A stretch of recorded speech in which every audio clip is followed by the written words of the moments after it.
Built from the time of the Chosun dynasty, that's from 1392 to 1910, HANOK are single-story houses made of wood and stone, featuring tiled roofs, wooden pillars, paper windows, a small courtyard, and floor heating. Well, they start disappearing in the 1970s and 80s, but they are making a comeback. More HANOKs are being refurbished for modern living, a unique blend of tradition and modern-day convenience. Our news feature tonight with Kim Jungsoo. Korea's traditional houses, or hanok, have long been known for their grace and natural beauty. But modern-day Koreans often see them more as tourist attractions than as places to live.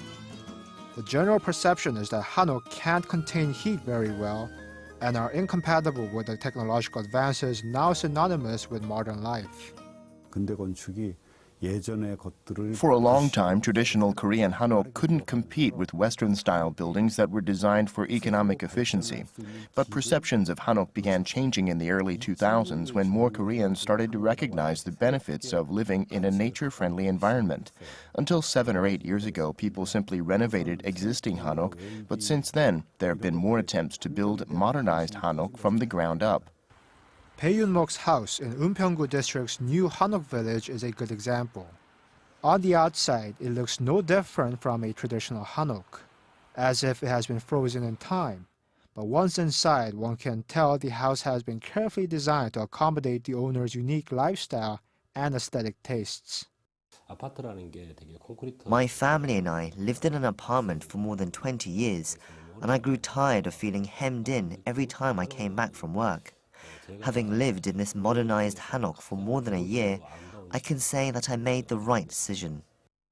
While modernized hanok offer the same kind of psychological comfort as traditional ones, some key differences are apparent at first glance. For one thing, this hanok is 2 stories instead of 1. Experts say Chosun-era hanok rarely had more than 1 floor, as it was considered a sacrilege to live in a place higher than the king's palace. Plus, there was little need to worry about space. In the Chosun dynasty, the population was smaller, so there was less pressure to be frugal about land. But now it's necessary to make the most out of the available space.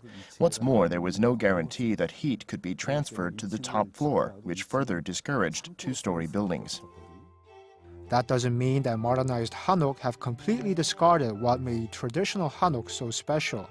When it's warm outside, Mr. Bae and his family simply go out to the badang where they can commune with nature and talk to one another. But families aren't the only beneficiaries. The modern version comes in a variety of sizes too, like this hanok in central Seoul, made for a single occupant. Song Moon-sook, the owner of this urban hanok, which is about 30 square meters, says that she was first struck by the beauty of hanok houses this Hochon hanok village on a rainy day some 4 years ago. I remember sitting in the madang of one hanok, and the sight and scent of nature had a particular impact on me. So I had the word hanok engraved in my memory when I started my journey to get a new home.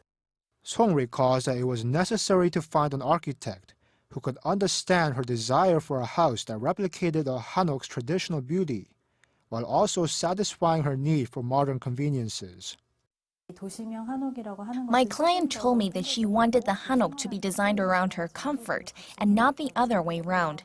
So it looks like an ordinary hanok on the outside, but inside it has a modern framework for heating and security purposes. It's conversations like these between residents and architects that are ushering in a new generation of modern hanok equipped with state-of-the-art technology. But perhaps more importantly, these new hanok are helping Koreans rediscover the meaning of the good life, one that is carefully attuned to nature and history. Kim Jungsoo, Arirang News.